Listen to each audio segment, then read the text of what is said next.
नमस्कार दोस्तों, मैं जयपाल सिंह।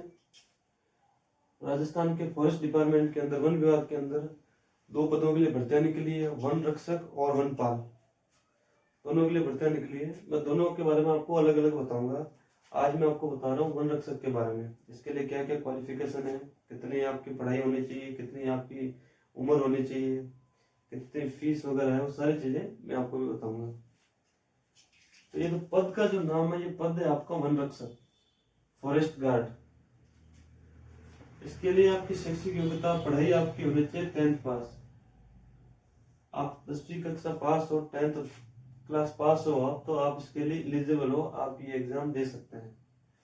और ये जो लिखा मैंने, जो अपनी देवनागरी लिपि है उसके अंदर हिंदी में कार्य करने का आपको नॉलेज होना चाहिए, और राजस्थान का जो कल्चर संस्कृति है उसके बारे में आपको जानकारी होनी चाहिए। इसके लिए कोई आपकी डिग्री या कोई सर्टिफिकेट नहीं होता, ये बस जनरली नॉलेज के लिए आपको होना चाहिए।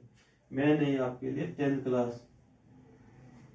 क्लास पढ़ाई के बाद आपकी बात आती उम्र की। उम्र कितनी होनी चाहिए? आयु सीमा इसमें आपको दी गई है 18 से लेकर 24 वर्ष तक।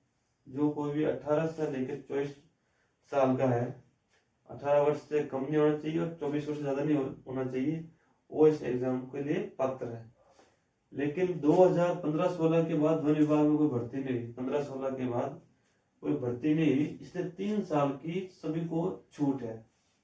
यानी कि आपकी जो 24 साल है, 18 से लेकर 27 साल तक कोई भी दे सकता है जनरल। 18 से 27 साल तक जनरल दे सकता है। उसके अलावा जो छूट है, ओबीसी एसटी एससी को 5 साल की छूट है। और अगर जनरल की कोई महिला है, सामान्य वर्ग की, जो आर्थिक रूप से कमजोर है, उसके लिए 5 साल की छूट है। और अगर कोई एक्समैन है, भूतपूर्व सैनिक है, तो 50 साल की आयु तक, उसके लिए कोई आयु सीमा नहीं है, 50 साल की आयु तक वो अपना एग्जाम दे सकता है।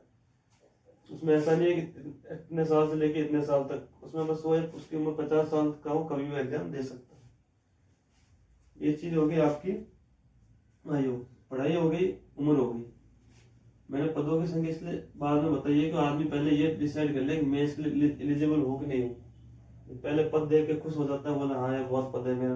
तो पहले आपको ये होना चाहिए कि मैं एलिजिबल हूँ। अगर आप यहाँ दोनों पास कर जाते हो तो फिर आपको यहाँ नेक्स्ट इसके बारे में सोचना है कि पद कितना है। पद 886 है, 886। उसके बाद आपकी चीज आती है शारीरिक मापदंड। अगर कोई पुरुष है तो उसकी हाइट होनी चाहिए 163 सेंटीमीटर।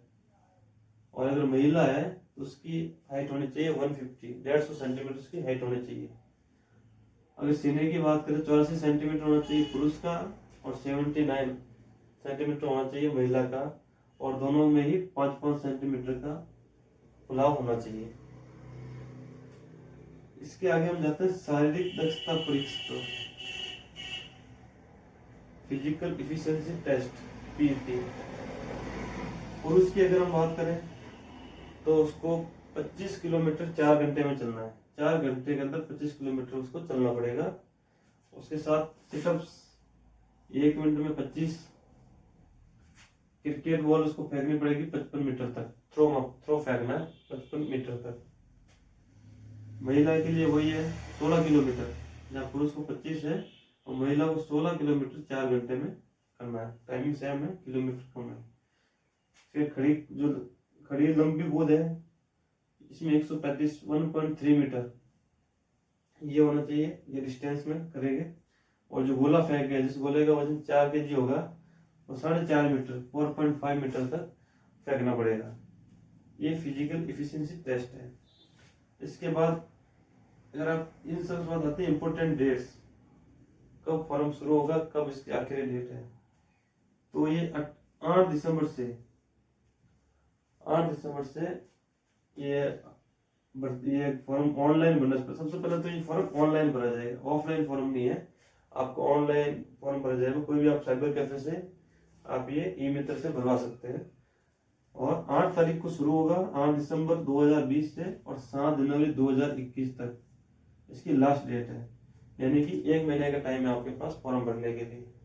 अब यहाँ है ये मध्य रात्रि 11:59 11:59 PM।